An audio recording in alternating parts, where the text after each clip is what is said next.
Bismillahirrahmanirrahim. Assalamualaikum warahmatullahi wabarakatuh. Alhamdulillahirabbil alamin. Wassalatu wassalamu ala asyrafil anbiya'i wal mursalin wa ala alihi wa ashabihi ajma'in. Amma ba'du. Kaum muslimin, kaum muslimat, jemaah salat tarawih yang dimuliakan Allah.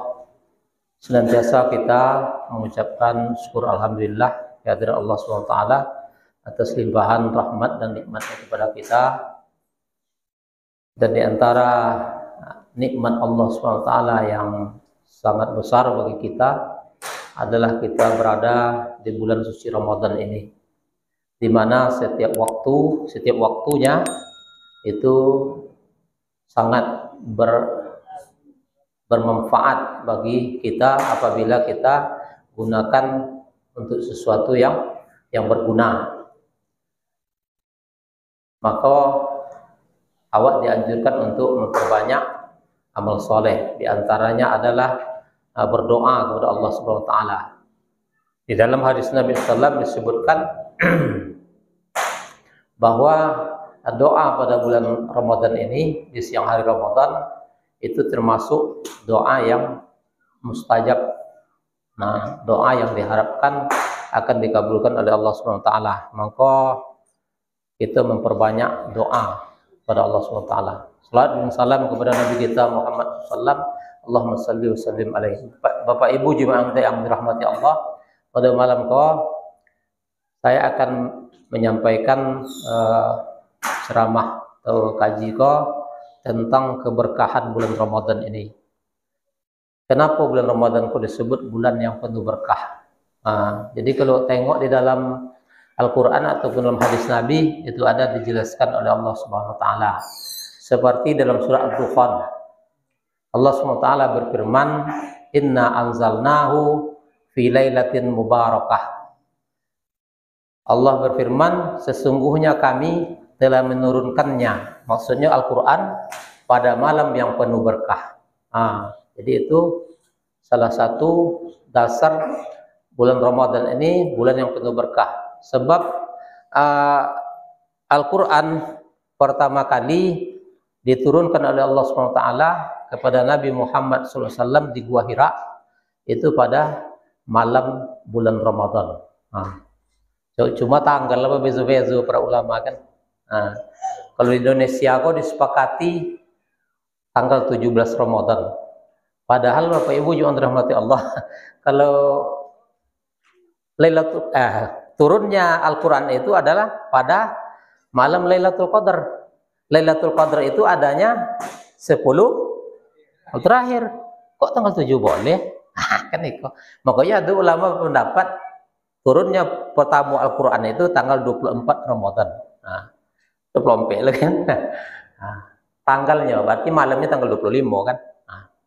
Jadi itu masalah tuna ya zaman Nabi itu ada penanggalan baru kan. Sedangkan Nabi lahir aja namu tahun gajah kan. Itu karena pasukan Abraha itu memakai kendaraan gajah. Jadi itu yang pertama. Kemudian yang kedua, Nabi SAW menyebutkan dalam hadis yang tadi disampaikan ketika menjelang masuknya bulan Ramadan, Nabi jelaskan, qad ja'akum Ramadan sahrun mubarak. Telah datang kepada kalian bulan Ramadan, bulan yang penuh berkah. Kan berkah juga kan. Kemudian Nabi SAW menyebutkan dalam hadis sahur, tentang makan sahur, tasahharu fa inna fi sahuri barakah. Bersahurlah kalian, sesungguhnya pada makan sahur itu ada keberkahan di dalamnya. Makanya awak itu sangat dianjurkan makan sahur. Dan makan sahur disunnahkan mengakhirkan sahur menjelang masuk waktu subuh. Jadi itu diantara manfaatnya kan awak lebih bertenaga untuk menjaga kebugaran dalam ibadah puasa. Tapi kalau jam 3 makan, contoh zaman dulu kan Kadang jam 2 lah makan sahur. Berapa jam puasa? Lolo itu jam 8 aja boleh. Makanya kan kalau diakhirkan sahur itu banyak manfaatnya kan, fadilatnya. Di antaranya yang jako. Kemudian yang kedua, itu sonang awak pai, langsung sholat subuh kan. Makanya jarak antara Nabi itu selesai sahur dengan sholat subuh itu kira-kira membaca 50 ayat kan, 50 ayat. Jadi kalau kini dibuat imsak namo, padahal imsak itu masih boleh lah. Nyo yang tidak boleh makan lah setelah azan kan, azan orang berhenti. Kalau azan subuh, kalau azan orang makan je lah. Jadi itu sahur. Jadi kata Nabi pada sahur itu ada berkah. Kadang kan ada orang yang kan, mau makan. Maka kata Nabi, bersahurlah walaupun dengan seteguk air. Di alam minum air je. Pokok ada sahur. Karena pada makan sahur itu ada keberkahan di dalamnya. Nah, jadi kembali kepada Al-Quran, Bapak Ibu yang dirahmati Allah. Jadi Al-Quran itu kan diturunkan oleh Allah SWT kepada Nabi Muhammad SAW, dan ibadah bagi kita membaca kan. Ada sebuah kisah di zaman Nabi SAW, seorang sahabat itu pada malam Jumat inyo baca surah Al-Kahfi. Kan disunnahkan awak baca surah Al-Kahfi itu malam Jumat dan hari Jumat kan. Adalah nampak Ustaz menyarankan kalau tidak bisa sekali baca, 2 kali baca, tidak 3 kali baca. Pokoknya dari malam Jumat tu sampai siang Jumat tu sudah awak baca surah Al-Kahfi kah. Itu disunnahkan baca. Akan mendapatkan cahaya sampai Jumat berikutnya. Orang yang baca surah Al-Kahfi kah. Jadi sahabatku baca surah Al-Kahfi, setelahnya lamu baca dah mau ada binatang hewan inyo meringki. Kudo, tak keledai. Itu orang mau mokak kan, inyo tu kan baca Quran jaga. Maka kalau mandang kate, nampak dia tiumanya tu di kiat-kiat tu seperti gumpalan air. Contoh gumpalan awan, dah tiumanya kok. Inyo baca Quran. Jadi paginya ditanya ke Nabi, ya Rasulullah kan, malam dan baca Quran, kemudian hewan tunggangan yang meringki, kalunya tengok ada contoh gumpalan air dari atau umaynya. Maka apa kata Nabi? Itu adalah yang turun kepadamu adalah sakinah atau ketenangan. Jadi ada juga berbentuk gumpalan air, kata Nabi. Jadi di antara keutamaan baca Quran itu akan mendatangkan ketenangan kan. Tolong awak Bapak Ibu. Akhirnya kalau banyak utang baca Quran. Tidak apa ya. Sebab baca Quran itu tetap mendatangkan ketenangan. Jadi kalau ada orang membaca Quran gelisah, berarti tidak selesai sudah. Dengan baca Quranku akan mendatangkan ketenangan hati, sakinah, ketenangan. Tapi kalau dengan baca Quran risau, berarti ada masalah kan. Dan makanya baca Quranku ada adab-adabnya kan. Baca Quranku ada adab-adabnya yang harus kita jago. Yang pertama baca Quranku hendaklah bersiwak sebaiknya dulu. Gosok gigi dulu. Sebab yang akan kita lapaskan adalah kalamullah. Iko Bapak Ibu Quranku, subhanallah.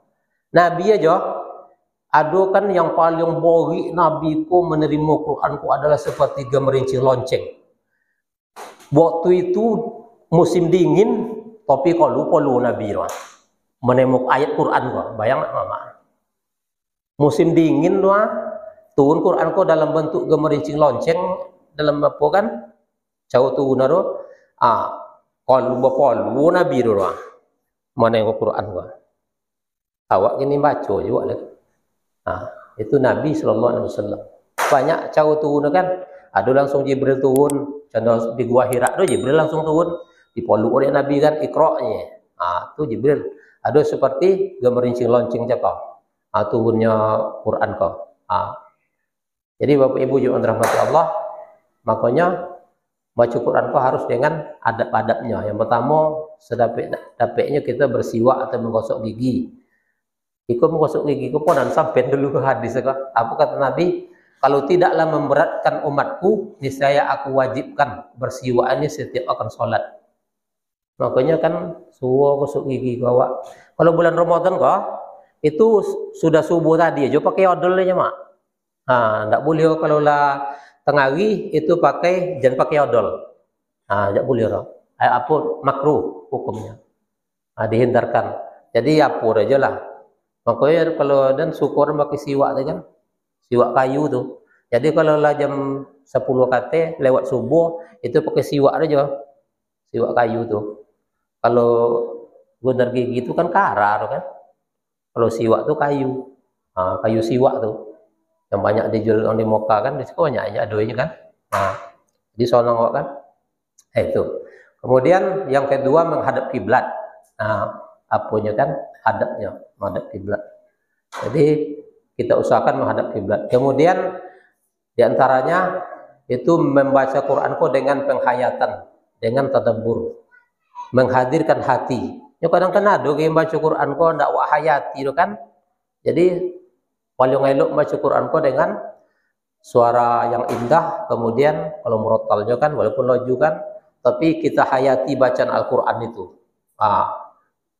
Kalamullah, perkataan Allah kan. Nah, kalau bisa kan baca Quran kau sampai meniti aimatu awak. Baca Quran kau. Cobalah. Kalau makanya kan elok belajar terjemah Al-Qur'an kau. Kalau dia bawa nawa buku terjemah Quran kau kan, jadi nampak rewa arti-arti kan. Orang semakin banyak belajar terjemah Quran kau itu, insya Allah kalau baca ayat itu dia terkonang maknanya kan. Dengan menghayati makna itu bisa mendatangkan kehadiran hati kita baca Quran. Nah itu baca Quran. Kemudian jangan membaca Al-Quran ketika suara hiruk pikuk. Jadi TV sangi, tu amat baca Quran, mana kan didongon? Anda bisa ragulkan baca Quran, keneng TV dulu atau matiin TV. Kalau di TV di rumah kan, atau so lain. Nah, makanya baca Quran kau harus di tempat yang tonang. Tidak boleh berlawan bacaan Quran kau dengan yang lain, kan? Makanya Allah Subhanahu Wa Taala menyebutkan wa iza quri'al Qur'ana fastami'u lahu wa ansitu la'allakum turhamun. Apabila dibacakan kepada kalian Al-Quran maka fastami'ulah, dengarlah. Wa ansitu, diamlah. Jadi kalau baca Quran jangan baca itu. Kadang kan ada orang mulai aja baca Quran mulai baca itu. Jadi kalau baca Quran mah diam. Allah SWT jelaskan fastami'ulah, dengarlah. Wa ansitu, diamlah. La'allakum turhamun. Mudah-mudahan kamu mendapat rahmat. Jadi bahwa rahmat Allah Ta'ala itu turun apabila kita dengarkan dan diam. Itu diantara adab-adab membaca Al-Quran. Dan membaca Al-Quran Bapak Ibu yang dirahmati Allah merupakan ibadah. Membacanya kan, man qara'a harfan min kitabillah falahu bihi hasanat wal hasanatu asru amsalihah. La aqulu alif lam mim harfun walakin alifun harfun walamun harfun wa mimun harfun, ya Nabi. Barang siapa yang membaca Al-Quran, man qara'a harfan, barang siapa yang membaca satu huruf dari Al-Quran, maka baginya satu kebaikan. Falahu bihi hasan. Wal hasanatu asru amsalihah. Dan satu kebaikan itu akan dilipat gandakan menjadi 10 kebaikan yang serupa. Jadi sudah Tuhan disma. Jadi satu huruf 10 kebaikan. Aku tidak mengatakan kata Nabi alif lam mim itu satu huruf, tapi alif satu huruf, lam satu huruf, mim satu huruf. Artinya kan alif lam mim aja baca lah dapat 30 kebaikan. Bagaimana dengan nama amak membaca sajus sagi? Subhanallah. Sajus berapa huruf ada yang tengah? Ada. Sajus lu berapa huruf baru? Kali 10. Berapa pahala? Makanya orang yang banyak baca Quran banyak pahala. Itu di para ulama dulu kan sampai ke ibu-ibu kan. Di antara imam-imam dulu tuh awal Ramadan inyo hatamkan Quran seminggu sekali. Pertengahan Ramadan 3 hari sekali. 10 terakhir Ramadan setiap hari mereka khatamkan Al-Quran. Tuh punya mak-mak kau dulu, dah dia berkojornya, tidak berkojor, tak cenderung awak. Awak kan tahu, bertekad doh. Sudah gayu kok, boleh nabung lah. Pokok puasa tahun ini sudah berkojor, sodium piti. Apa? Puasa tahun ini parah lah, udah tahun potong lah. Mak yo. Itu awak roh. Kalau ulama roh enggak. Nyata nang itu kan. Enggak cedera awak itu. Ini kan kehidupan kau yang masuk awak. Sesuatu kadang yang tidak kemampuan awak, kadang awak paksakan juga. Akhirnya awak kecondong. Kadang lah nawon dadu pak. Tapi dia ada model bau, berkredit juga lah. Aduh je sondo mulai deh. Patut kan tanang bulan puasa, nak jadi tanang tak. Alun yang bermekaran dulu lah. Bunga-bunga telah bermekaran. Detnam. Itu sesondo emang. Nampak nan diskusi jan kawan tu kan. Nya tak ada nan dalam hukumnya tak ada yang elok kan. Setiap pinjaman yang bunga itu kan riba. Riba kok subhanallah. Dulu sampai dulu ya, kalau kodok ulang kan, seringan-ringannya dosa riba kok sama dengan berzina dengan ibu kandungnya. Subhanallah. Uang bobot riba kok Pak Ibu juga rahmati Allah akan diperangi oleh Allah dan Rasulnya. Bagaimana hidup kita akan berkah kalau diperangi di Allah Ta'ala jannat Rasul? Tidak akan mendapatkan ketenangan. Nah itulah. Jadi, bacalah Al-Quran. Kalau yang tadi itu diusahakan, mana yang terjerat hutang-hutang itu bertekad niat dengan ikhlaskan untuk membebaskan diri daripada hutang itu.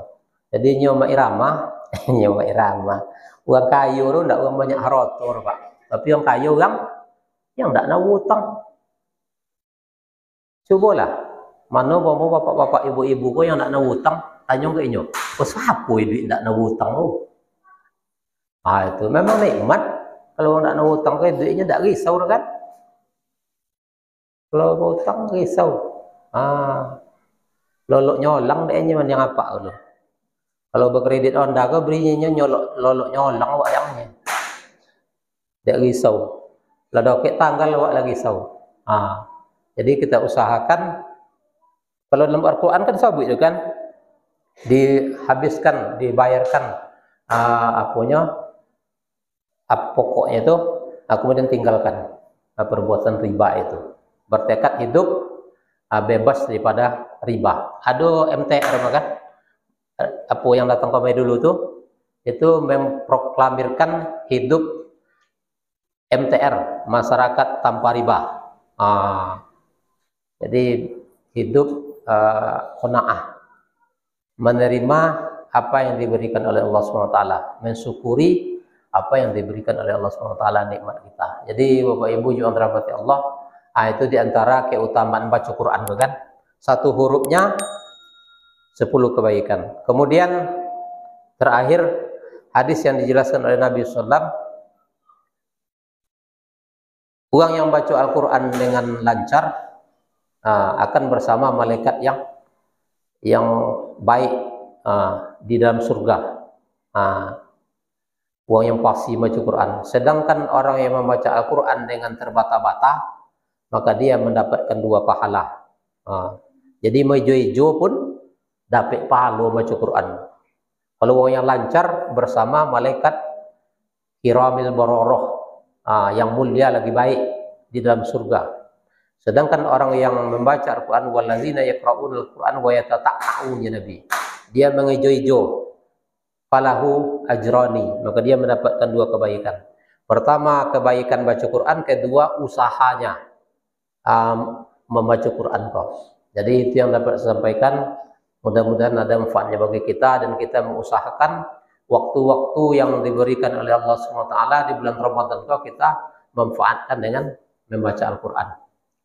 Subhanakallahumma bihamdika asyhadu an la ilaha illa anta astaghfiruka wa atubu ilaik. Wassalamualaikum warahmatullahi wabarakatuh.